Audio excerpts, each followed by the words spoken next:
சீதா கோலம் அப்படின்னா என்னன்னா, அம்பிகையினுடைய அந்த வனவாசம் செல்லும் பொழுது அந்த சீதா பிராட்டி என்ன பண்றாங்கன்னா, மண்ணிலேயே அந்த மாதிரியான வடிவங்களை இழைகள் போட்டு வரைந்து பார்க்கிறாங்க.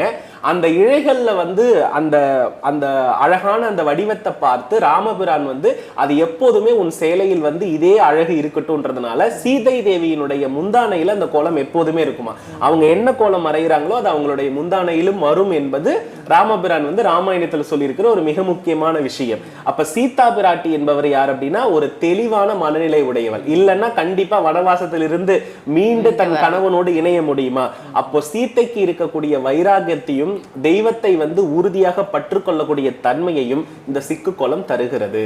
ஆகையினால ஒரு வீட்டு வாசல்ல தாராளமா இந்த சர்ப வடிவமாக இருக்கக்கூடிய சிக்கு கோலத்தை போடலாம். அது ஆயில்ய நட்சத்திரத்தின் வடிவானது. அதில் போடக்கூடிய ஒவ்வொரு சிக்கலும் உங்கள் வாழ்க்கையில் இருக்கக்கூடிய சிக்கலை உறுதியாக